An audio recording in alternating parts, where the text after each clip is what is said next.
So we have a lot of what-ifs in NHL hockey history. Now, this what-if, it's a real story, by the way. I don't think any Maple Leaf fan will ever admit to telling the story because he didn't have the guts to do it, but we had the guts to do it as Montreal Canadiens fans and followers.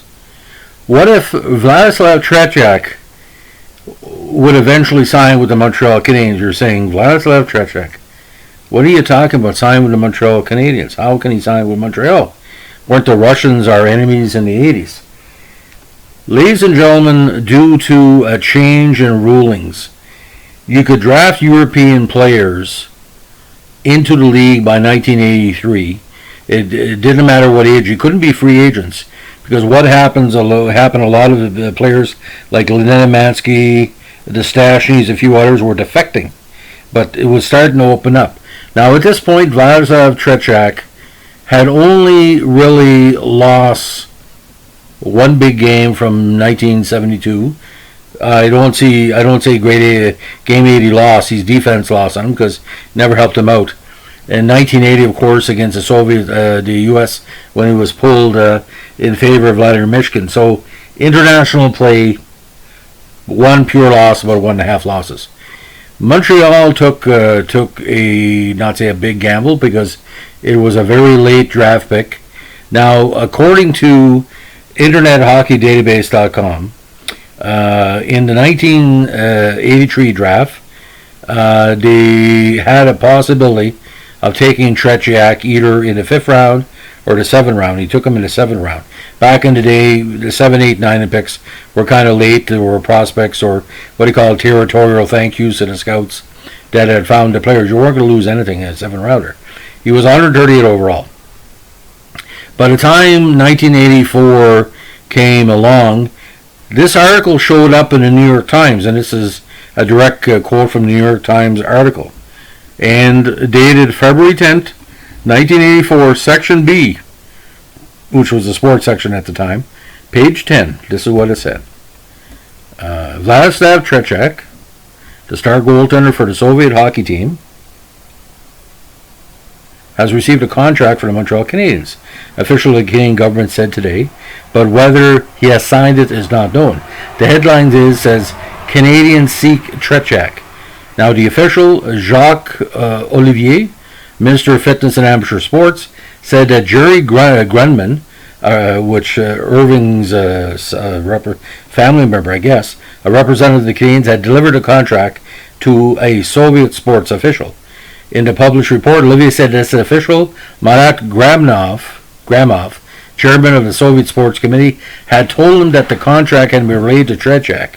If Mr. Gramov transmitted the contract to Mr. Tretiak, Olivier said, it means he must have taken a look at it. We assured Mr. Gramov that we don't want to interfere with the internal policies of the Soviet Union. It would be extremely unusual for the Russians to allow an athlete of Tretiak's stature to leave the country to play for a Western team. Still, the Canadiens again chose Tretiak last June in the NHL League's draft, after he said last winter during a tour in North America with a Soviet All-Star squad, and he had played Montreal in the Forum. Tretiak had a good game, that he wouldn't mind playing for Montreal if that was possible, because Tretiak made a lot of friends with the Montreal Canadiens through the years, the 72 series, 75 New Year's Eve. Now, the Canadiens thought it was possible and sent GM Serge Savard, who was GM at the time, helped build the 86 championship team, here to pursue Tretiak during the Olympic Winter Games. Now, how close did it come? Some people said it was very close, some people said it was staggered. In my opinion, they were looking for publicity towards the 84 Olympics. If this was 87 or 88, for sure, Tretiak could be allowed to come over. But to my memory at the time, Tretiak was on his way out. He was 31. By the time the Canada Cup rolled around in 87, they had a whole different system. Now, Tretiak would have fit very perfectly in the NHL, and I tell you why. You look at Dominik Hasek, you look at, not an international player, but Don Edwards. You look at, later on, somebody like Grant Fuhrer when he's playing more of a stay-in-the-net style. Andy Moog. You look at some of the key players like Patrick Waugh. Tretiak was so respected in the NHL he could play against any team. and I don't think people would run him because Tretiak, if you remember your 1972, Tretiak, I think, was knocked off the puck in Game 4 by Frank Mahovlich, and the fans in Vancouver turned on Team Canada. Not because they were supporting the Russians. They saw something in Vladislav Tretiak that represented the best of the goalie system that many teams followed through the years.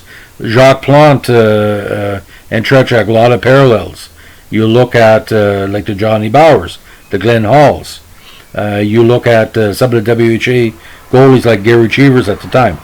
Now, if Tretiak would have played with Montreal, would Patrick Roy would have been the number one that quickly? At the most, Tretiak would have played probably 2 or 3 years in Montreal. I don't think Steve Benny would have outfought Tretiak as a number one. Now, Tretiak could have easily played 30 to 40 games. So therefore, he would need a true number one to play those 45 to 50. I think Tretiak would have won at least 20 games for Montreal per season and 30 starts. He was that good. And the fact that he knew the NHL style. If you look at that 72 series, and even 1980, obviously, you're only seeing one game, but he played Team Canada prior to the Americans. He played all these games. He was probably one of the most intelligent, cerebral goalies. He was the Tretiak. He was the Dryden of Russia, but he was smarter than Ken Dryden, because Ken Dryden was out-thunked by the Russians. In Tretiak's mind, he wasn't scared to make the save because he controlled the rebound.